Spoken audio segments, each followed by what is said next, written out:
Shalom, beloved family. It's your girl Sophia Spiritualite, and we're here with this is kind of like a research video.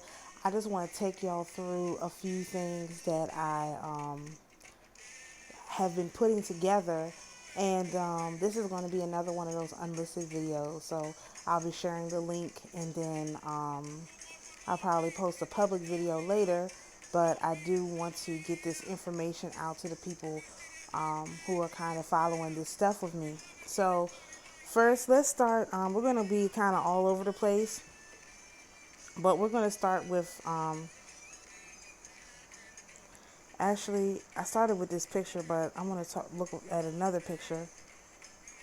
Uh, where it is.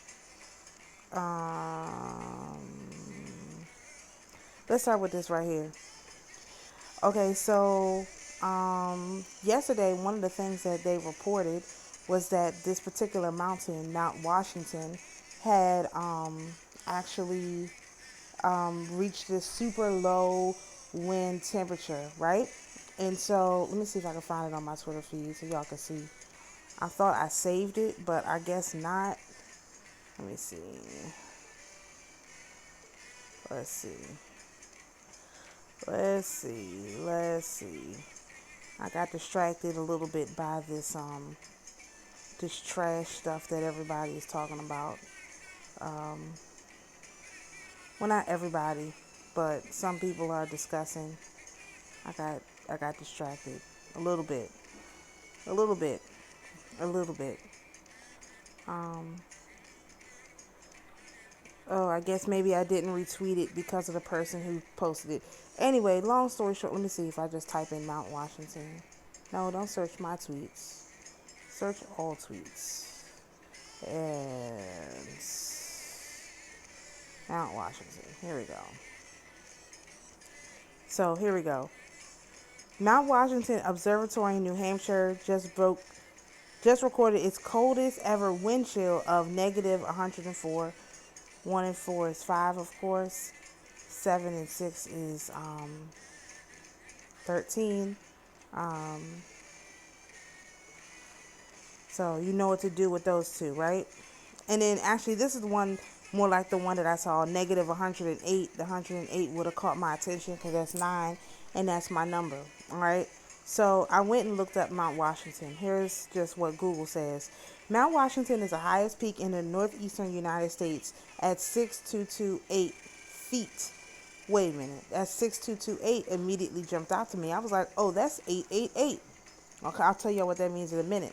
And the most topographically prominent mountain east of the Mississippi River. The mountain is notorious for its erratic weather. On the afternoon of April 12, 1934, the Mount Washington Observatory recorded a wind speed of 231 miles per hour at the summit. The world record from 1934 until 1996, Mount Washington still holds the record for the highest measured wind speed not associated with a tornado or tropical cyclone. The mountain is located in the presidential range of the White Mountains, Coos County, New Hampshire.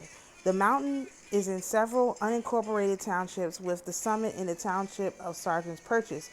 While nearly the whole mountain is White Mountain National Forest, an area of 60.3, again, there's another 9 acres surrounding and including the summit occupied by Mount Washington State Park. Okay, that was one thing that I saw.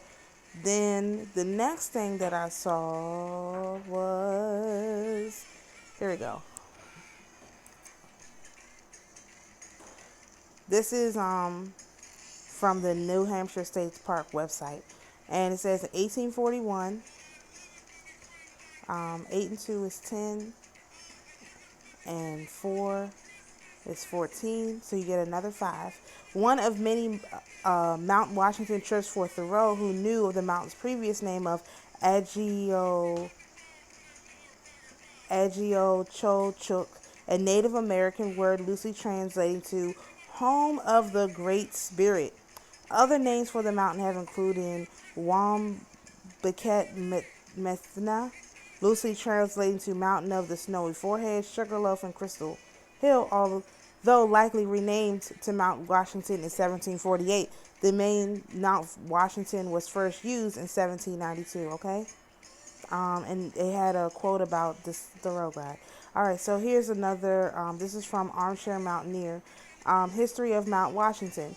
The Native American name for Mount Washington is Agiochock, meaning Chook, meaning home of the Great Spirit, or perhaps more appropriately, Mother Goddess of the Storm. Huh? Really? That's interesting. The Algonquin Indians called it Wambik, simply meaning white rocks. Another name offered for the mountain is Kodak Wajo, meaning the top is hidden. The top is hidden. Both of these names reflect the presence of the weather and the nature of this mountain.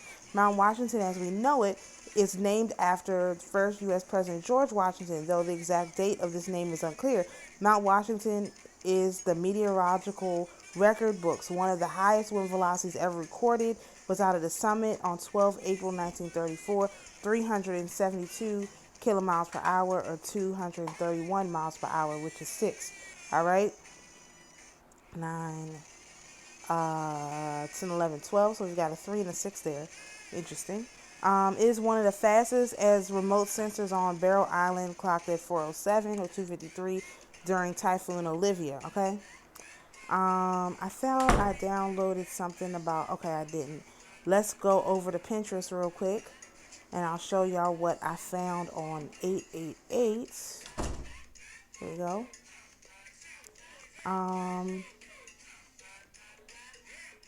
Here we go. That's not the one that I saw. I saw one with I thought I saved it. You know what? Let's save this right now. I can't find it. Here we go. Lots of money, financial abundance is on its way to you right now. You are aligned with the money you desire. The balance. You're in harmony with the universe. Your thoughts and actions are also in harmony when you see this number. So the fact that that 888 came up, just a little confirmation that we're on the right track here. All right, so let's take a look at some of these articles. This is one thing. So the point we're going to get to is I'm just trying to tie some loose ends up with this story of Queen Makeda and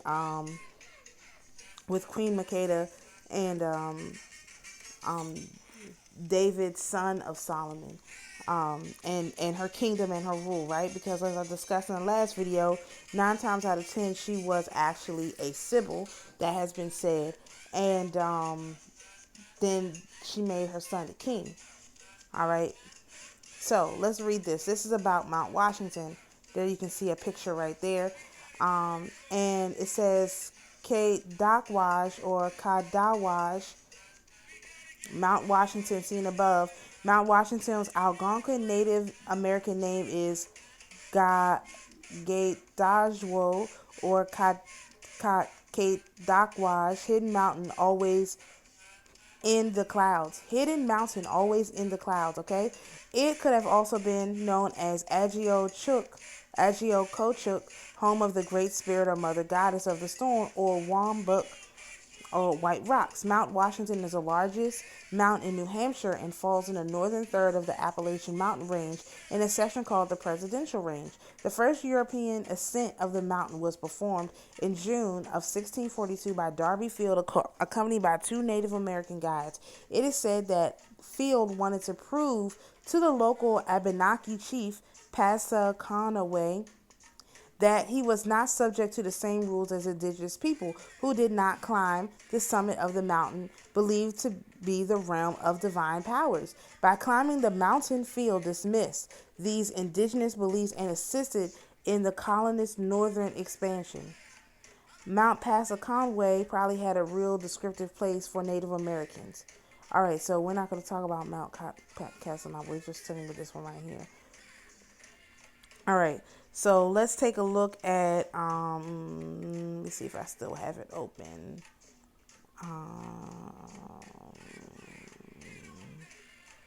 Oh God, I think I closed it.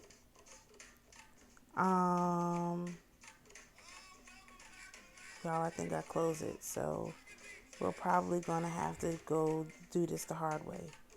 I mean, as if this is not the hard way. All right, let's look at this one next. All right. So this is from a website Hydropower Reform Coalition. It says Indigenous History in the White Mountains, an interview with Abenaki Chief and Elder Paul Bunnell. Look at this guy, though. Come on, y'all. All right. We're not going to read all of this. It's just a few things I wanted to point out in this article. Um,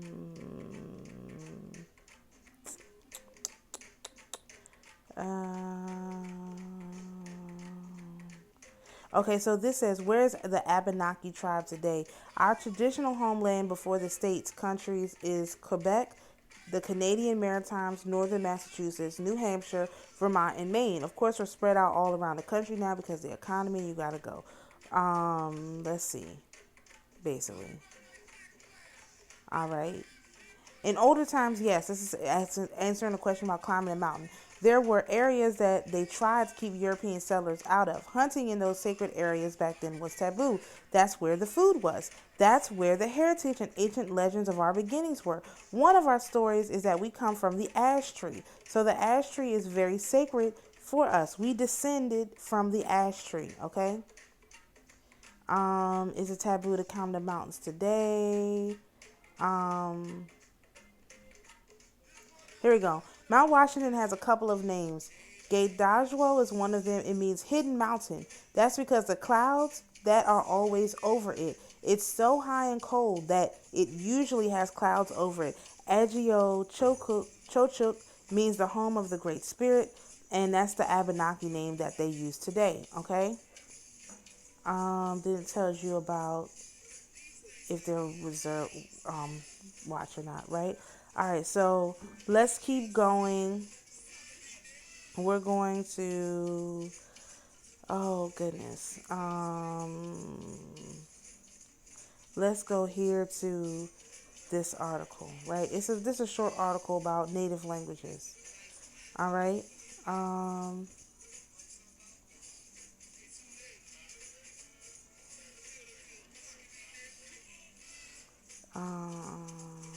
Here we go. People, the Beothuks. Okay, so the reason let's before I do this one, we got to talk about another article. So, because it's not going to make any sense, and I hope that this does make sense. We're going to get to the point real soon, but we got to go to a book. Here's the book we got to go to. If it'll show up. This is about the Beothuk and the Mimak, right? So what happened was we're going to go back to the beginning of this book. And this is about these people that were there. And we're going to talk about these people a little bit. And we're going to describe them, and then you'll understand what my point is. It's kind of hard to get to the point with this kind of stuff because I understand now why Carrie Mill cut so much of it out, because it's a lot of stuff, and it's really difficult to get to the point, and I don't want to jump the gun. I want to see if y'all come to the same conclusion I come to. Or at least close. Okay. So here we go.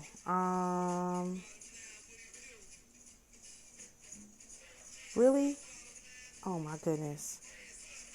What is going on? This thing is not trying to cooperate. Wow. I might have to open the actual book, which I'm not trying to do. I can't believe this. This thing is like not cooperating. What, did they take the book down? Okay, you know what? They could have. Wouldn't be the first time that they took the book down while I was reading it. But we're going to get to the point, y'all. We are. All right, here we go. We could just start with this one right here. It says, the mystery connected with the disappearance of the unfortunate Beothuk, or Red Indians of Newfoundland, has aroused a great deal of interest among historical investors.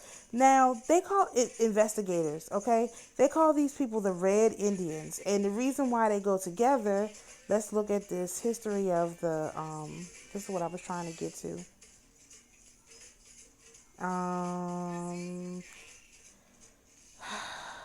there's a paragraph that makes this really easy to understand. But they call them the Red Indians, okay? Here we go.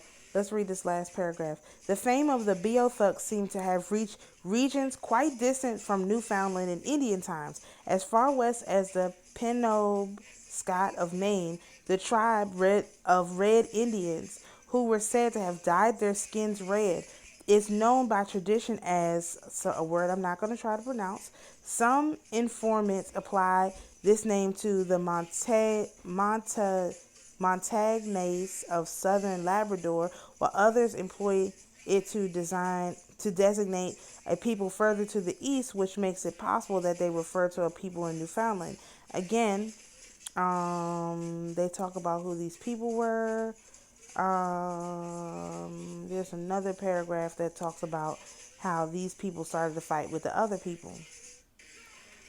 Because the Mi'kmaq, when you look up this mountain, the owl, that other tribe, it refers to the Mi'kmaq. Okay, so that's how I got to this whole thing with the Mi'kmaq. Because when you look it up, it puts them together.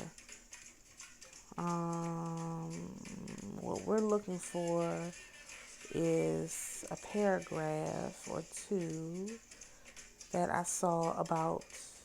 Here we go. The Mi'kmaq and the Red Indians. And it says our most important extant sources of information about the Beothuk are undoubtedly the Mi'kmaq Montagnes, who still inhabit the southern and western coast of Newfoundland and parts of the interior. The present Indian inhabitants, whose language is Mi'kmaq, that's their language, okay? That's how I found them from the other people. The mixed offspring of the Montagnes hunters from the Labrador and Mi'kmaq from Cape Breton Island. Immigration from both these neighboring regions must have commenced at least several centuries ago, because our records from the early part of the 19th century show both Mi'kmaq and Montagnes to have been firmly established in Newfoundland at the time. As the historical facts concerned with these migrations are quite interesting, the brief account of them will be given to introduce the people who we are to discuss as the successors, I believe, in more than one sense, the Beothuk. Okay, we're not going to read all of this. Here we go. Let's read this. How the Mi'kmaq and the Red Indians became separated. So long ago, the Mi'kmaq and Red Indians were friendly and lived together in a village at St. George Bay, which is now supposed to have been near Seal Rocks, near Stevensville. The place was called Mesquigluiden, or Big Gut, or it may have been Nujoyan, I think, inside Sandy Point in the bay. The St. George's River was at the time called the main river by the English.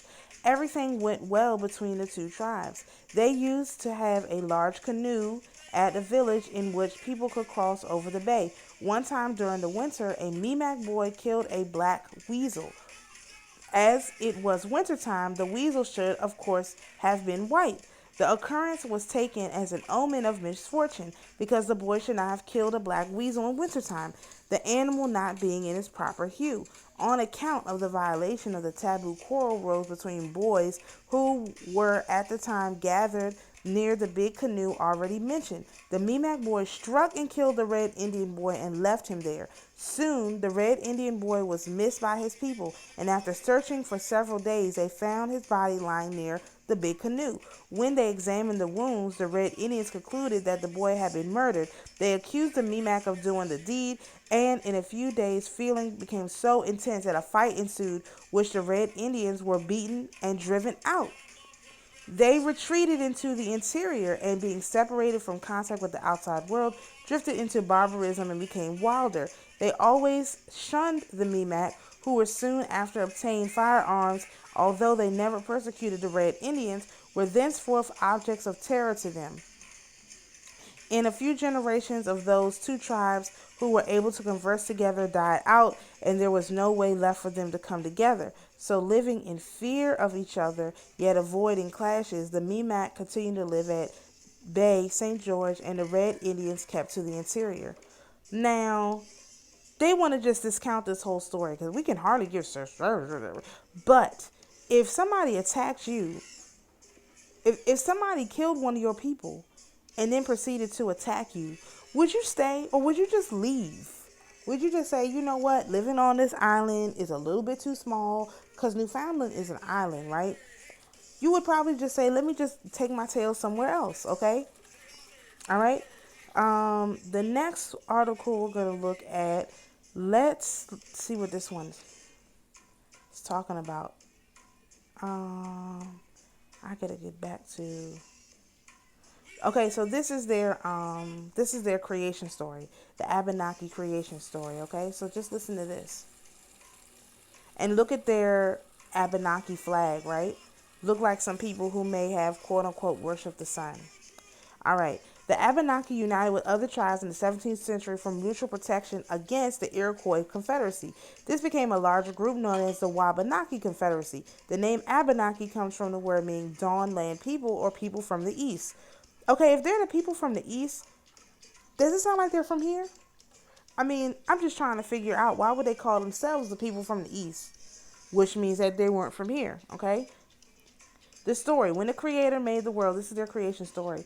He created the trees, the mountains, and the animals, but something was missing. He decided to create human beings. But first he had to decide what to make them out of. Looking around, he saw stone and thought this would do the job. He piled stones large and high, breathing the wind of life onto them. He stirred the spirits of the stone to wake. The new enlivened stone people were large and strong, but they walked the earth with no regard for their terrible might. They embodied the nature of stone, hard and unfeeling. They cared not where they stepped and left great destruction in their wake. Worried for the rest of his creations, the Creator shook the earth until these stone people fell to pieces. They were scattered across Abenaki land and became the stone formations and outcroppings parts of New England are known for.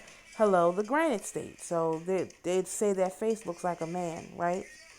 The old man of the mountain, a rock formation in Franconia Notch. Perhaps this was the remains of one of the creator's stone people. It finally fell like the rest of his stone brethren in 2003. That's also the year that I graduated from high school and started college. This image shows the aftermath. Note, even though this formation is not there, okay, they want you to visit. Okay. Um, After this mishap with the stone people, the creator knew he had to find a different clay from which to shape his sculpture, a different material to better suit the creation of humans. So this time he formed the people from the ash tree, and the graphic says this stuff, right? And then it has pictures of the ash, and talks about the nature in general. Let's see. Here's another creation story. In the hero, in this story, Gluskabe created a people from an ash tree by shooting arrows into the trees. The people came out dancing from the trees. Gluskabe is a mythic character who was created after Creator made the world. Okay, so that's just another story, right? Okay, I wanted to talk about that. All right, let's look at the next article here. Now we're going to talk about,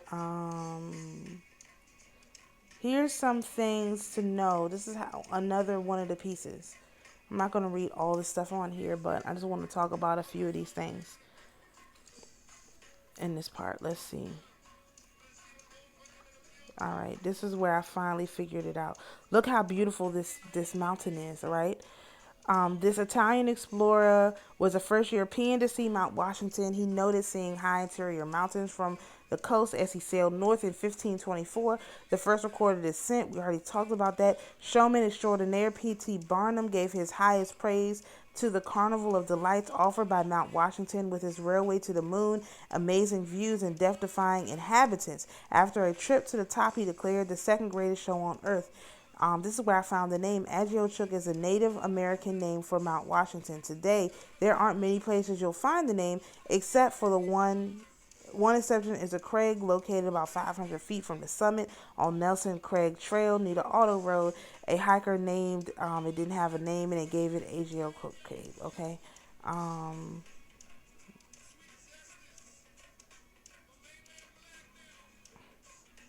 They tell you how they think this stuff happened. Okay, all right. Let's talk about the two Gudrids. What's this one? Okay, we'll come back to that in a minute. Actually, I might do a separate video on that. The mystery of the two Gudrids, right? All right. So, the first recorded conversation between a European and a North American native may have lain hidden for 1,000 years in a puzzling anecdote in Iceland's Vinland sagas, in a passage generally ignored or dismissed as a Norse ghost story. This is the story of Gudrid, a leader of Norse colonizing party, and her mysterious visitor, also named Gudrid, at Leif Erikson's outpost in now what is called Newfoundland. Right? Here's a picture of the meeting. Okay. Gudrid, the wife of the expedition leader, that guy's name, widow of brother of Leif Erikson, and herself a prime mover in the westward explorations, is sitting with her newborn son as the Norse trade with the natives outside their settlement palisades. A mysterious woman suddenly appears and addresses her in Norse. Gudrid introduces herself, and the visitor replies, "My name is Gudrid." Then the second Gudrid suddenly disappears, right? This brief conversation happened around the year 1016 AD and has inspired a range of literary and folkloric explanations that cause at least one scholar to call it inexplicable. Yet, in the last 2 decades, a simple explanation has gained currency. Gudrid's visitor was not a ghost or a companion spirit, the traditional explanation, but a curious native girl exploring the strange settlement. This scenario not only rings true from the native perspective, but it suggests that the saga records nearly verbatim the scene of the first contact. This approach also underscores the value of often disregarded medieval sources for insights into European awareness of Western landmass, its inhabitants. In the centuries before Columbus, the discovery, quote unquote, of America in 1492 now looks less like a single dramatic breakthrough than like a culmination of a long, gradual European expansion across the Atlantic. Gudrid, the voyager, okay, talks about the lady. We're not going to talk about her, although to say because they were Gaelic, 9 times out of 10 they were also black. Um, let's see. We're not going to go through this whole thing.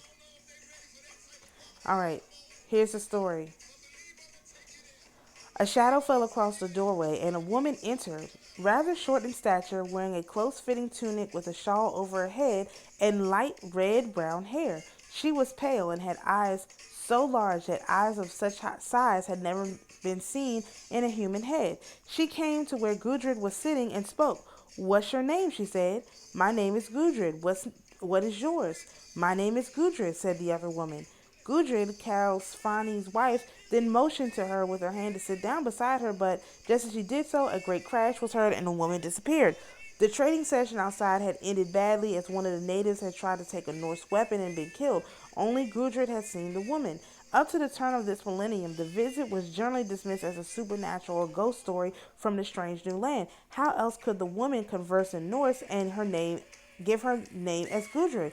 With its deft use of detail, the saga underscores the anomaly of observing several lines earlier that neither Norse nor Skraeling understood the language of the other.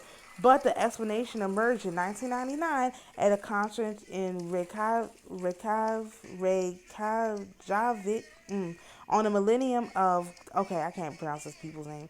A paper by the late scholar Bo Almquist, subsequently printed in the conference report, Approaches to Vinland, portrays the visit as an actual encounter between Gudrid and a Beothuk woman or girl, allowing for exaggerations. The description, including the close observation of the wardrobe, fits the later images of Beothuk girls. The Beothuk were the main tribe in Newfoundland at the time. Well, wait a minute, freeze. They just said that the main tribe was the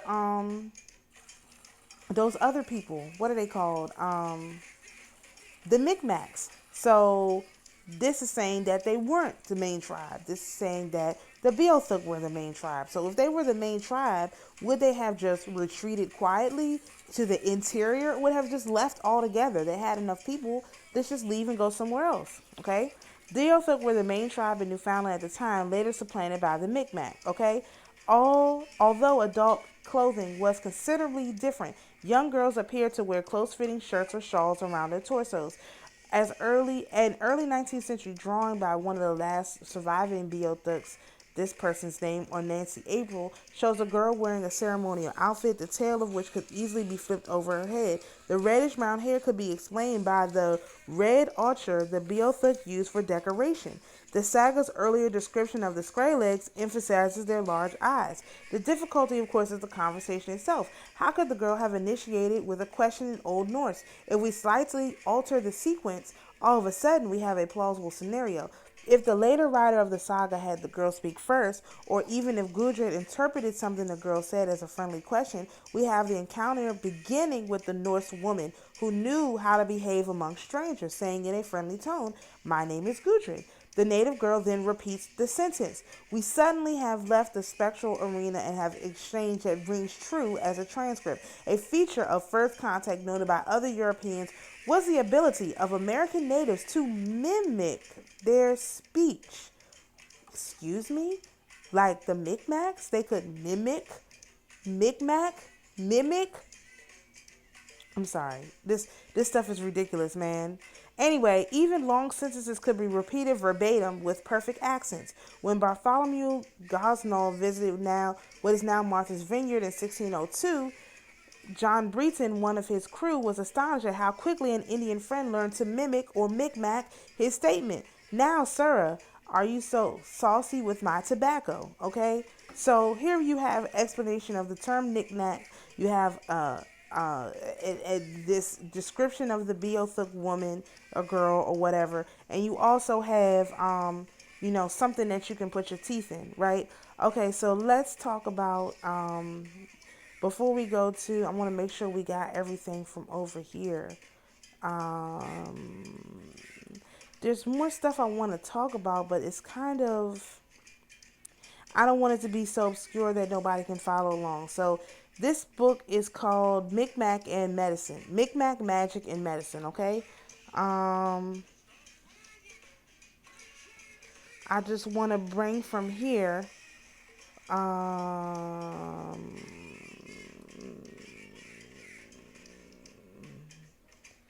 This actual article is extremely interesting.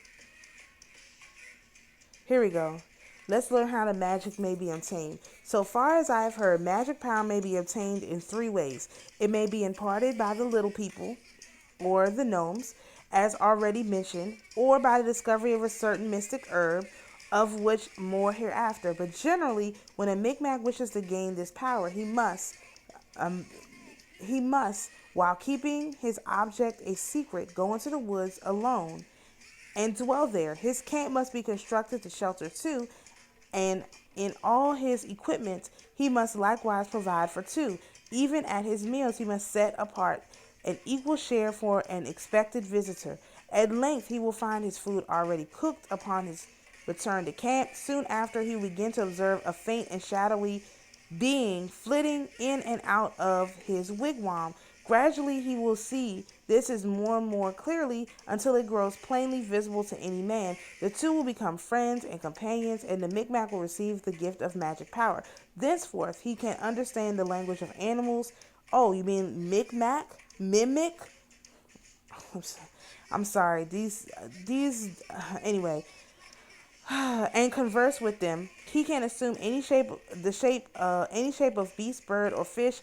He can walk through fire without being burned, through water without being drowned, through the earth without being suffocated, or he can translate himself through the air with quickness of thought. Moreover, he can control the elements, to say nothing of walking upon the surface of the water, sitting upon it with his eyes crossed. Indeed, the power of the magician is thought to be almost limitless. Okay, let's take a pause here and go to the Olympic spirits, right?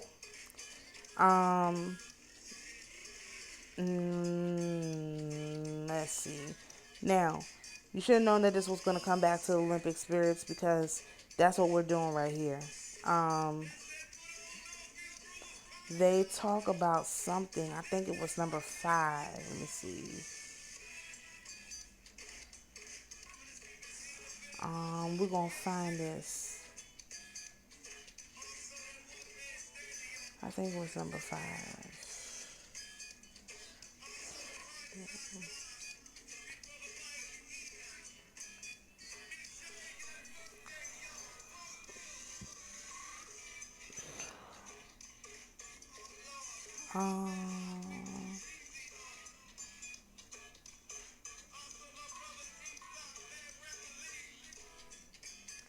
Okay, just think about that logo we saw. Let me go back to that logo real quick. Where is it? I think it was here. Yeah, it was here. All right. Now now go back to this logo for just a second. Here we go. That's the Western Abenaki flag, okay? All right. Now, let's go back to this article. All right. So, in this article it says, I'm starting at the top of 5. In the early 1900s, some shepherds from the village of Simo led Professor Guatiero Lang of Brescia to a rock they called the Fairy's Horn, where a vivid scene of hunting magic had been carved and recarved on the stone outcropping, century after century. The professor wrote a paper on his find, but um, it would take many years before his work and that of other researchers would start to gel. Okay, but look, you have stuff carved onto the rock.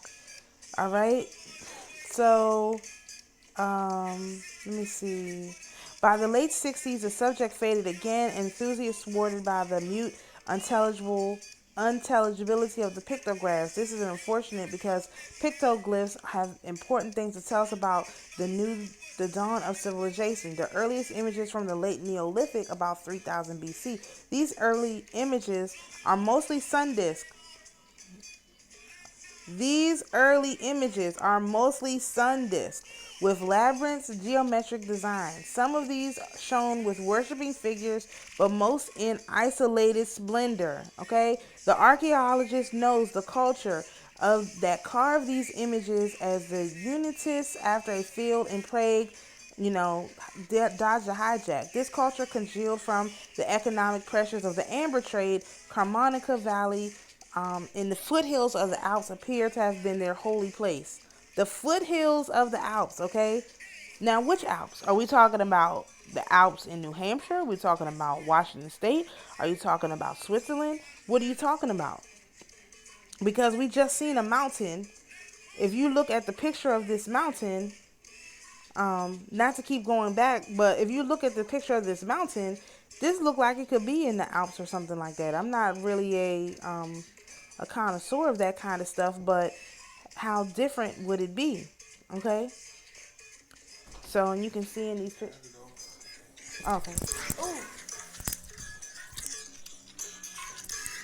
hold on, people.